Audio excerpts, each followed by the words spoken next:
Hello everyone. ICT virtual classes में मैं योगेश केमनी आपका स्वागत करता हूं। तो जैसा कि आप जानते हैं हम पढ़ रहे थे औसत चाल एवरेज स्पीड। तो एवरेज स्पीड की हम आगे बात करेंगे और एवरेज स्पीड पे आज करेंगे क्वेश्चन, यानी कि औसत चाल पे आज हम प्रश्न करेंगे। जैसा कि आप सभी जानते हैं कि औसत चाल यानी कि एवरेज स्पीड, हम इसको ए एस से डिनोट कर रहे हैं, ठीक है। औसत चाल यानी कि एवरेज स्पीड जो होती है उसका सूत्र होता है total distance upon total time.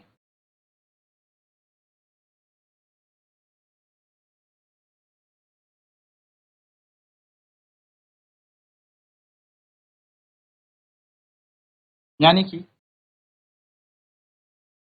औसत चाल का सूत्र हमारे पास हो गया कुल दूरी बटा कुल समय, है ना। ये हमारे पास इसका सूत्र हो गया। अगर हम बात करें यहाँ पर इसी सूत्र के अनुसार, तो मैंने आपको कहा था कि इस सूत्र से सारे क्वेश्चन बन जाते हैं, यानी कि एक मात्र ऐसा फॉर्मूला है जिससे सारे क्वेश्चन निकल जाते हैं। चलिए तो एक क्वेश्चन करते हैं। क्वेश्चन है, a boy goes from a point A to B which is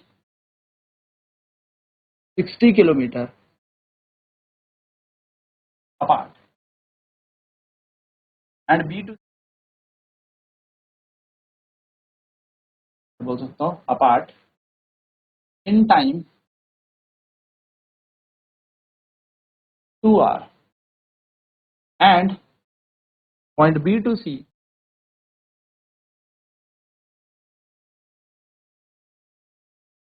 which is 30 kilometre apart in time 3 hours, find his average speed.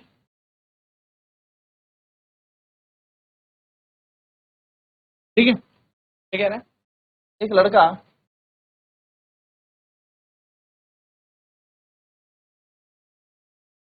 2 घंटे में ए से बी जो 60 किलोमीटर दूर है या दूरी है तय करता है, वहीं अगले 30 किलोमीटर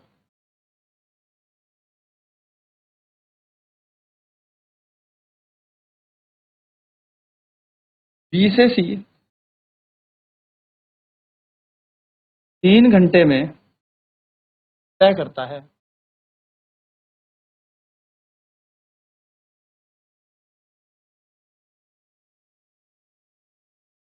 कि औसत चाल ज्ञात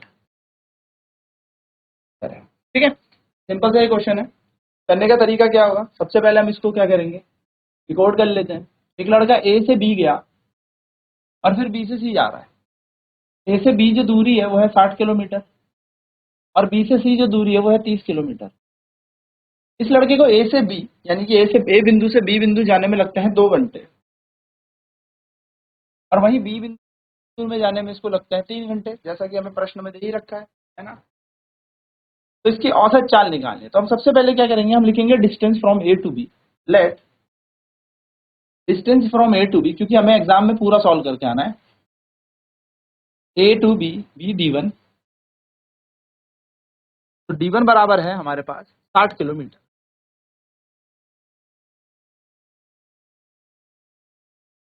and time from A to B D T one, जो कि हमारे पास 2 hours।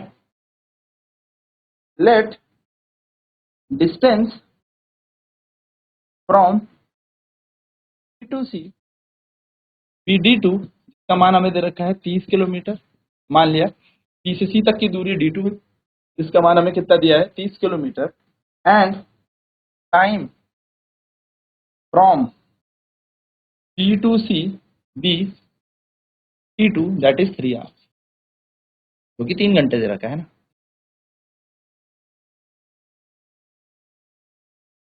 माना ए से बी तक की T1 बराबर 30 किलोमीटर, ए से बी तक का समय जो कि T1 है वो है 2 घंटे। ए से सॉरी बी से, माना बी से सी तक की दूरी T2 बराबर है ये 60 किलोमीटर दे रखा है पहला, किलोमीटर दिया हमें, और दूसरा 30 किलोमीटर, जो कि है 30 किलोमीटर। और यहाँ से यहाँ तक का समय हमें दिया है 20 30 तक का समय जो कि T2 है वो दे रखे हैं हमें 3 घंटे, 3 आवर्स हमें दे रखा है। ठीक है, ये हमें ऐसे तरीके से दे रखा है। हमसे पूछा है एवरेज स्पीड क्या होगी, औसत चाल।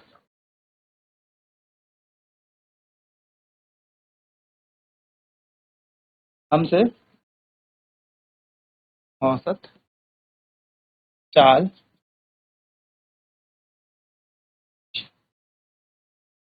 तो एवरेज स्पीड बराबर हमें पता है total distance upon total time होता है, यानी कि औसत चाल बराबर होता है कुल दूरी बटा कुल समय।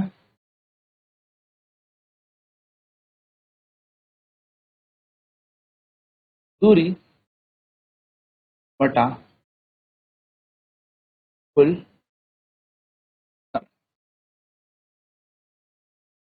एवरेज स्पीड बराबर हो जाएगा, टोटल डिस्टेंस है D1 प्लस D2 और टाइम हो जाएगा T1 प्लस 2। तो D1 कितना हो जाएगा 60 प्लस 30, नीचे आ जाएगा 2 प्लस 3, है ना, समय हमें दे रखा 60 और 30 90, 3 और 2 5, 5 कम 5 18 बन जाएगा 90, यानी कि हमारी एवरेज स्पीड आ जाएगी 18 किलोमीटर प्रति घंटे, और ये हमारी औसत चाल है।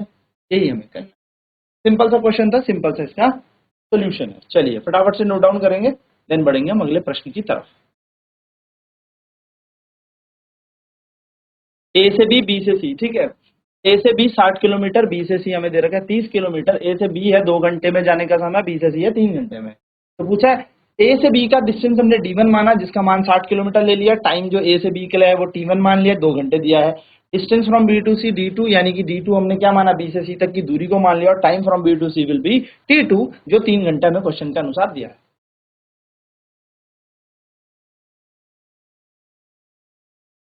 माना ए से बी तक की दूरी D1 बराबर 60 किलोमीटर, ए से बी तक का समय T1 बराबर 2 घंटे है। माना बी से सी तक की दूरी है D2 जो कि 30 किलोमीटर दी है, और बी से सी तक का जो समय है वो भी T2 मान लिया जो कि 3 घंटे हमें दिया है। हमसे क्या पूछिए, एवरेज स्पीड, औसत चाल हमसे पूछिए। एवरेज स्पीड होती है total distance upon total time, औसत चाल होती है बेसिकली, औसत चाल को हम कहते हैं कुल दूरी बटा कुल समय। कुल दूरी हो जाएगी D1 प्लस D2, समय आ जाएगा T1 प्लस T2, तो 60 प्लस 30, नीचे आ जाएगा 3 प्लस 2, तो 90 अपॉन 5, जिसको सॉल्व करके आ जाएगा 18 kilometre.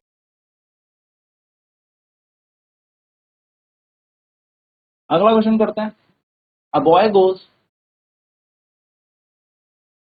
From A to B 30 kilometre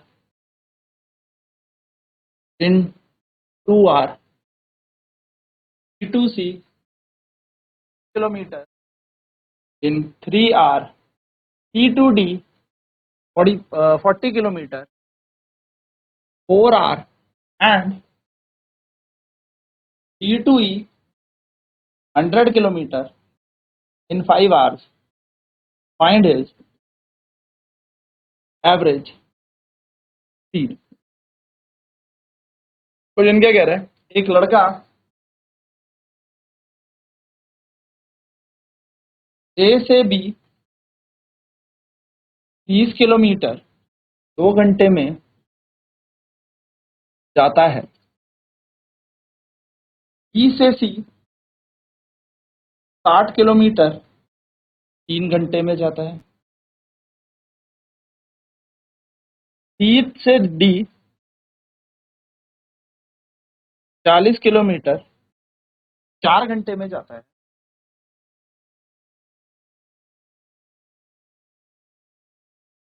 D से ई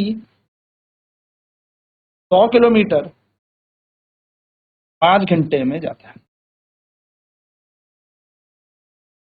इसकी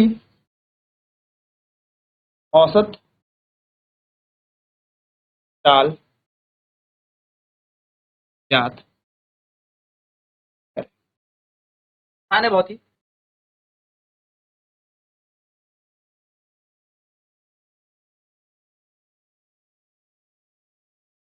एक लड़का ए से बी गया, फिर सी गया, फिर सी से डी गया और फिर डी से ई गया, है ना। ए से बी जो है तो 30 किलोमीटर 2 घंटे में जाता है। यहाँ से यहाँ तक 30 किलोमीटर, टाइम 2 घंटे। फिर बी से सी की बात करते तो बी से सी 60 किलोमीटर चलता है, लेकिन यहाँ से यहाँ 60 किलोमीटर कितने समय, 3 घंटे। फिर सी से डी जो है 40 किलोमीटर चलता है, कितने घंटे में, 4 घंटे में। और फिर देन डी से ई 100 किलोमीटर चलता है, कितने घंटे में, 5 घंटे। यही हमें क्वेश्चन, मैंने कहा से बी तक की दूरी को हम d1 मान लेते हैं ना। लेट डिस्टेंस फ्रॉम, मैं सीधा डायरेक्ट लिख रहा हूँ, A to B is d1, b to c is d2, c to d is d3 and d to e is d4, जिसकी वैल्यूज हमें दे रखी है 30, 60, 40, 100 किलोमीटर। ये सारी चीजें मैं यहाँ पर। नेक्स्ट क्या बोला उसने, लेट मान लेते हैं time from A to B is equals to t1, b to c का जो समय है वो t2, c टू d का जो समय है वो t3 और d टू e का जो समय है वो t। ये सब हमें यहाँ पर दे रखा है। तो ये हो जाएगा 2 घंटे, 3 घंटे, 4 घंटे और 5 घंटे। 2, 3, 4 और 5 घंटे, ये इस तरीके से हमें दिया। हमसे क्या पूछिए, एवरेज स्पीड पूछिए। क्या पूछा हमसे, स्पीड, यानी कि हमसे पूछी है औसत चाल ज्ञात करें। औसत चाल का सूत्र हमें पता है, एवरेज स्पीड बराबर होता है total distance upon total time. यानी कि औसत चाल का सूत्र हमें पता है कुल दूरी बड़ा कुल समय, है ना। तो औसत चाल बराबर हो जाएगा d1 plus d2 plus d3 plus d4, समय हो जाएगा t1 plus t2 plus t3 plus d4। ये सारी चीजें हमें दे रखी है। t1 का मान कितना दे रखा है, देखिए फटाफट से, 30, 60, 40, 100 सबको जोड़ देंगे। 30, 40, 30, 60, 40, 100, है ना। 30, 60, 40, 100 हमें टाइम दूरी दे रखी है और टाइम दिया है 2, 3, 4, 5। तो 2 प्लस 3 प्लस 4 प्लस 5, हमें पता है 60 और 40 हो जाएंगे 100, 100 और 100 200, 200 प्लस 30 230 बटे 4 और 2 6, 6 और 3 9, 9 और 1 10, 10 और 4 14, तो 14 आ जाएगा यहाँ पर। 7 2 से कैंसिल कर लेते हैं, 2 7 जा 2 1 जा 2, 2 1 जा 2, 2 5 जा 10, यानी कि 115/7 किलोमीटर पर आवर। आप चाहें तो इसे डेसिमल में भी निकाल सकते हैं। तो इस तरीके से आपको प्रश्न करने हैं किसके, औसत चाल के। नेक्स्ट क्लास में बात करेंगे अब वेग की, यानी कि वेलोसिटी की। तो आज की क्लास में इतना ही। ICT वर्चुअल क्लासेस में